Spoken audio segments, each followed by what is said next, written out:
আসিফ মাহমুদ সজীব ভুঁইয়ার ব্যাপারে নানান ধরনের অভিযোগের পরে অভিযোগ প্রতিনিয়তই আসতেছে, কিন্তু এই অভিযোগগুলোর কোনোটাই সুরাহা হয় না। এই আসিফ মাহমুদের এপিএস এর আগে 400 কোটি টাকার সহকারে তার দুর্নীতির অভিযোগ জমা পড়লো, কিন্তু সেই 400 কোটি টাকার অভিযোগের পরেও সেই এপিএসকে আবার দেশের বাইরে চলে যেতে দেওয়া হলো। এবং এটা নিয়ে কোনো রকম তদন্ত হলো না, কিচ্ছু হলো না।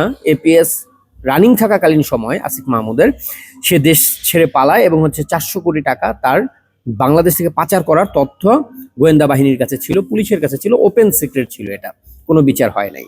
এই আসিফ মাহমুদ এই টোকাই, আপনারা ওর আগের ছবিগুলো দেখেছেন, এই জুলাইয়ের আগের যে ওর চেহারা সুরত, ওর পরিচয়, ও যদিও দাবি করেছিল ওর বাপদাদা নাকি জমিদার ছিল, কিন্তু আপনি দেখবেন যে একটা মানুষ যদি 3 বেলা খাইতে পারে, অন্তত ডাইল ভাতও খায়, চেহারা এর চেয়ে ভালো থাকে। ওর চেহারা যা ছিল। তো এই ফকিন্নির বাচ্চা তো সারা জীবন না খাইয়া থাকা, রাস্তায় রাস্তায় ঘুরা মানুষের আল্লাহর রাস্তায় দান খয়রাত খাইয়া বড় হইছে। ও পাইছে দেশের ক্ষমতা, ও পাইছে 2-3টা মন্ত্রণালয়ের মন্ত্রিত্ব, পাওয়ার পরে ওর অ্যাপিয়াস করলো এই দুর্নীতি। তারপরে এখন দেখতেছেন আপনারা দুদকে, এখন পর্যন্ত ইউনুসের অপকর্ম থেকে শুরু করে, ইউনুসের অর্থ পাচার থেকে শুরু করে সবার নামে জমা হচ্ছে।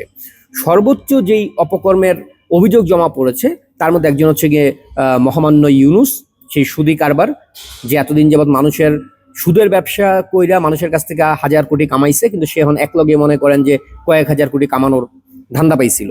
তো যাই হোক, সেই ইউনুসের অন্যতম ডান হাত সেই আসিফ মাহমুদ সজীব ভুঁইয়া, এই টোকাইয়ের বাচ্চা 11,000 কোটি টাকা বাংলাদেশ থেকে পাচার করেছে গত 18 মাসে। 11,000 কোটি টাকা। একটু চিন্তা করেন আপনারা। আপনি ওর লাইফস্টাইল দেখলে, ওর লেদার জ্যাকেট দেখলে, ওর এইটা দেখলে, ওইটা দেখলেই বুঝতে পারবেন যে ও আসলে ধামাচাপা দিতে চাইতেছে কিন্তু পারতাছে না। টাকার গরমটা ফাইটা বাইরেই যায় কোনো না কোনো ভাবে। তো ওর নামে দুদকে এখন পর্যন্ত সর্বোচ্চ অভিযোগ জমা পড়েছে এবং প্রমাণ সহকারে। দুদক মামলা নিতে চায়নি কয়েকদিন আগে, এই কারণে মানববন্ধন হয়েছে দুদকের সামনে। যারা ভুক্তভোগী তারা মানববন্ধন করে তারপরে দুদককে বাধ্য করছে অভিযোগ জমা নিতে। দুদক যেহেতু এখন পর্যন্ত এই টোকাইদের অনেক পাওয়ার বাংলাদেশে, অতএব দুদকও সাহস পাচ্ছিল না প্রথমে ওর বিরুদ্ধে অভিযোগ নিতে, কিন্তু পরবর্তীতে যখন তথ্য প্রমাণ সবকিছু নিয়ে বারবার মানুষ প্রেশার দিছে যে এই যে ওর তথ্য প্রমাণ, ওর অপকর্মের, ওর কেন ওর নামে অভিযোগ নেওয়া হবে না, তখন একান্ত বাধ্য হয়ে দুদক অভিযোগ গ্রহণ করেছে। তো এখানে ওর নামে অভিযোগগুলো কি কি ছিল? স্থানীয় সরকার মন্ত্রণালয়ের যখন দায়িত্ব ছিল সেই সময় যে কোনো ধরনের টেন্ডার হইতো, সচিবালয়ে যে কাউকে আপনি জিজ্ঞেস করবেন যে ওকে সবাই 10% বলে ডাকতো। ওরে 10% বলে ডাকতো। আগে হচ্ছে গিয়ে তারেক জিয়াকে ডাকতো গত ক্ষমতায় থাকাকালীন সময়ে। তো নতুনভাবে সচিবালয়ে আসিফ মাহমুদ সজীব ভুঁইয়াকে 10% বলে ডাকা হয়, কারণ স্থানীয় সরকার মন্ত্রণালয়ের যত ধরনের টেন্ডার হইতো সব টেন্ডারে একটা নিয়ম করা ছিল, টেন্ডারের যত টাকা তার 10% আসিফ মাহমুদকে দিতে হবে, বাকিটা দরপত্র যারা পাবে সেই ধরেন টেন্ডার কোম্পানিকে দিয়ে দেবে। তো 10% ছিল, তার জন্য বাধ্যতামূলক রাখতে হবে। এরপরে আপনি আপনাদের মনে থাকবে, এটা নিয়ে পত্রিকায় প্রথম আলোতে নিউজ হয়েছিল, অনেকগুলো নিউজ হয়েছিল যে কুমিল্লায় মোয়াজ্জেমের মাধ্যমে, মোয়াজ্জেম হচ্ছে কি সাবেক এপিএস আসিফ মাহমুদ সজীব ভুঁইয়ার। আসিফ মাহমুদ সজীব ভুঁইয়া নিজে যেগুলো করতো তো করতো, কিন্তু এর বাইরে ওর যতই কি বলে চাঁদাবাজি, ওর সন্ত্রাসী, ওর লুটপাটের যত কর্মকাণ্ড, এইগুলো মূলত পরিচালনা করতে হচ্ছে মোয়াজ্জেম হোসেন। এই মোয়াজ্জেম ছিল ওর এপিএস। যেই মোয়াজ্জেমকে কিছুদিন আগে হচ্ছে গিয়ে দুদক বিদেশ যাত্রার উপর নিষেধাজ্ঞা দিচ্ছে। ওর নামে এত দুর্নীতির অভিযোগ যে ও এখন দেশের বাইরে যেতে পারবে না। এটা নিষেধাজ্ঞা দেওয়ার কারণেও বাংলাদেশে আটকে আছে। এবং ওর বিরুদ্ধে অভিযোগ দেখে দুদক পর্যন্ত হতভম্ব হয়ে গেছে যে একটা মানুষ এত পরিমাণে দুর্নীতি কিভাবে করে। সে হচ্ছে গিয়ে এই আসিফ মাহমুদ সজীব ভুঁইয়ার এপিএস মোয়াজ্জেম হোসেন। এই মোয়াজ্জেমকে দিয়ে কুমিল্লার মুরাদনগরে, আপনাদের মনে থাকার কথা, 2,400 কোটি টাকার প্রকল্প পাশ করাইছিল আসিফ মাহমুদ সজীব ভুঁইয়া। এবং যেটা হচ্ছে গিয়ে একনেকের যারা ছিল তারও সবাই অবাক হয়ে গেছিল যে বাংলাদেশে কোনো মন্ত্রী তার নিজের এলাকায় এইভাবে টেন্ডার নিজের ইচ্ছে মতো দেওয়ার কোনো রেকর্ড নাই। এই যে 2,400 কোটি টাকার যে টেন্ডার দেওয়া হয়েছিল একটা কোম্পানিকে মোয়াজ্জেমের মাধ্যমে, এটা পুরোটাই হচ্ছে গিয়ে আসিফ মাহমুদের খুব কাছের একজন, ওর আত্মীয়, তার একটা কোম্পানিকে, নামমাত্র কোম্পানি নতুন তৈরি হয়েছে, তার মাধ্যমে 2,400 কোটি টাকার প্রকল্পের বাজেট দেওয়া হয়েছিল। এই 2,400 কোটি টাকার প্রকল্প কোথায় হয়েছে একটুখানি খুঁজে দেখেন তো আপনারা, মুরাদনগরে যারা আছেন, কুমিল্লায় যারা আছেন। পুরো টাকাটাই হচ্ছে গিয়ে এই মোয়াজ্জেম হোসেন কে দিয়ে আসিফ মাহমুদ হালাল করছে ওর এলাকায় প্রকল্পের নাম কইরা। বাংলাদেশে গত 18 মাসে কোন প্রকল্পটা হয়েছে আমাকে দেখান। একটা প্রকল্প দেখান যে এই জায়গাটা এই সরকার এই কাজটা করছে, এই কারণে এই টাকাটা হইছে। একটা কোথাও এটা পাবেন না আপনারা। এবং এই আসিফ মাহমুদ তার এই সময়টা 18 মাসের মধ্যে বদলি বাণিজ্য, আপনারা এটা নিয়ে নিউজও দেখছেন অনেকগুলো, যে এক এক জায়গায় ধরেন এই পদে সচিব পদে ওর ফিক্সড করা ছিল। ধরেন একটা সচিব পদে নিয়োগ দিতে গেলে 100 কোটি টাকা, অমুক পদের জন্য 50 কোটি টাকা, অমুক পদে 20 কোটি টাকা। হ্যাঁ, আসিফ মাহমুদ সজীব ভুইয়ার পুরোটা লিস্ট করা ছিল, যেটা হচ্ছে গিয়ে মুয়াজ্জেমের মাধ্যমেই সবাই মেনটেন করতো। কাকে কোথায় বদলি করা হবে, কাকে পদোন্নতি দেওয়া হবে, পুরোটা নিয়ন্ত্রণ করতো আসিফ মাহমুদ সজীব ভুইয়া। পাশাপাশি ক্রীড়াঙ্গনে আপনারা দেখেছেন কিছুদিন আগে যারা ক্রীড়াঙ্গনের দায়িত্বে রয়েছে তারাই আসিফ মাহমুদ ক্রীড়াঙ্গনে কোন ধরনের অপকর্ম করছে। ক্রিকেট এগুলোর মধ্যে কত হাজার কোটি মারছে, সেই ব্যাপারটা নিয়েও বারবার এটা তথ্যগুলো উঠে আসছে তাদের আলোচনাতেই। তো ও যেরকম ভাবে স্থানীয় সরকার মন্ত্রণালয়কে মানে পুরোটা ধুইয়া মুছা খেয়ে ফেলছে, আমাদের ক্রীড়া যে সংগঠন সেটাকে ধুইয়া মুছা খাইছে। দেখবেন মেগা প্রকল্প যেগুলো শেখ হাসিনার আমলে যে প্রকল্পগুলো ছিল, ধরেন কি বলে যে পদ্মা সেতুর মেনটেনেন্স কিংবা মেট্রো রেলের মেনটেনেন্স, এই ধরনের প্রজেক্টগুলাই আপনারা ইতিমধ্যে নিউজগুলো দেখছেন। এক একটা মেনটেনেন্স আগে যা ছিল তার চাইতে এখন 3 গুণ 4 গুণ টাকা বেশি খরচ তারা দেখাইছে যে খরচ লাগবে তাদের। এই যে মেট্রো রেল আরো অংশ বর্ধিত করা হচ্ছে বিএনপির সময়, তখনও দেখছেন আপনারা যে আগে শেখ হাসিনার আমলে যা বাজেট ছিল তার 2 গুণ 3 গুণ বাজেট লাগবে। কয়েকদিন আগে নিউজ হয়েছে, 4-5 দিন আগে। তো শেখ হাসিনার আমলে যা বাজেট ছিল এটা আমরা হাজারবার শুনছি, 100 টাকা বাজেট থাকলে আরে 99 টাকা তো শেখ হাসিনার লোকজন খেয়ে ফেলছে। আর প্রজেক্ট বানাইছে ওর বাপের আয়া।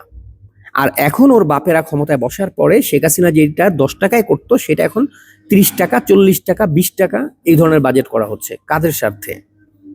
এবং এই 18 মাসে এই আসিফ মাহমুদ সজীব ভুইয়া যেই মন্ত্রণালয়গুলোর দায়িত্ব পাইছে সেই মন্ত্রণালয়গুলোতে এরকম বড় বড় যত মেগা প্রজেক্ট ছিল বাংলাদেশে সবগুলাতে খরচ ডাবল বানাইছে। কিন্তু আপনারা দেখছেন যে পদ্মা সেতুর যে টোল, সেই টোলের টাকা জমা দেওয়া হয় নাই। এটা নিউজ হয়েছিল যে পদ্মা সেতুর টোলের টাকা কেন জমা দেওয়া হইল না, অথচ পদ্মা সেতুর মেনটেনেন্সের খরচ কিন্তু ডাবল করছে আসিফ মাহমুদ সজীব ভুইয়া। তাইলে এই টাকাগুলো গেল কোথায়? এই প্রশ্নগুলো এখন আসলে আপনাদের তোলা উচিত, কথা বলা উচিত। অনেক তো হইল লুটপাট, আপনাদের মেধাবী, আপনাদের মানে যত সব দুনিয়ার সবচেয়ে গান জুটি ফকিন্নির বাচ্চাগুলা, যার দাদা পর্যন্ত স্বপ্ন দেখছে কোনদিন যদি এই দেশটার লুটটা খাইতে পারতাম, যদি এই দেশটার একটা দায়িত্ব পাইতাম, এই দেশটারে বেঁচে খেয়ে ফেলতাম। হ্যাঁ, ওর বাপদা তারা সারা জীবন এই স্বপ্ন দেখছে, সেই স্বপ্ন পূরণ করছে আসিফ মাহমুদ সজীব ভুইয়া। এই আসিফ মাহমুদ সজীব ভুইয়া 4টা দেশে টাকা পাচার করছে, এখন পর্যন্ত প্রমাণ পাওয়া গেছে। যেগুলো অন্যগুলোর খবর এখনো জানা যায় নাই। 11,000 কোটি টাকা কোন কোন জায়গায় গেছে? এগুলো গেছে দুবাইতে গেছে, সিঙ্গাপুরে গেছে, সুইজারল্যান্ডে গেছে, অস্ট্রেলিয়াতে গেছে। 4টা দেশ স্পেসিফিক ভাবে প্রমাণিত যে আসিফ মাহমুদ সজীব ভুইয়া টাকাগুলো এই 4 দেশে পাচার করছে। এর মধ্যে সর্বোচ্চ করছে দুবাইতে সে রিয়েল এস্টেট কোম্পানিতে ইনভেস্ট করছে। ওখানে তার অ্যাপার্টমেন্ট কেনার নিউজ এর আগে পত্রিকায় আছে, গুগল করে একটু দেখে নেবেন দয়া করে। হ্যাঁ, দুবাইতে অ্যাপার্টমেন্ট কিনে ফকিন্নির বাচ্চায় 18 মাস দায়িত্বে থেকে ওর বেতন কত ছিল প্রশ্ন করেন। এখন যদি আপনার সত্যিকার অর্থে এই দেশটাকে মানে কি বলে যে ন্যূনতম ভালোবাসেন, আপনি যদি এই টোকাইয়ের বাচ্চার 1000 কোটি টাকা লুটপাটের সহযোগী না হন, তাহলে আপনি প্রশ্ন তোলেন।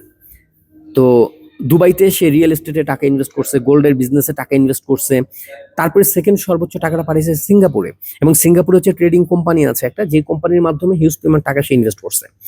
তো আসিফ মাহমুদ সজীব ভুইয়া 18 মাসে কি এমন চেরাকটা পাইছে যে ওর মতো একটা ফকিন্নির বাচ্চা, যে হচ্ছে 3 বেলা খাওন জোটাইতে গেলে 2 বেলা মাইসের থেকে চায়া খাইতে হইতো, কারণ ওর বাপে 1 বেলার উপরে খাওয়াইতে পারতো না। সেই ফকিন্নির পোলায় দুবাই, সিঙ্গাপুর, সুইজারল্যান্ড, অস্ট্রেলিয়ার মতো দেশে টাকা পাচার করে 11,000 কোটি এখন পর্যন্ত, যেটা মানে প্রুফ পাওয়া যায়। এর বাইরে এগুলো হয়তো আস্তে আস্তে বেরোবে, আরো এটা কত হাজারে গিয়ে থামবে আমরা জানি না।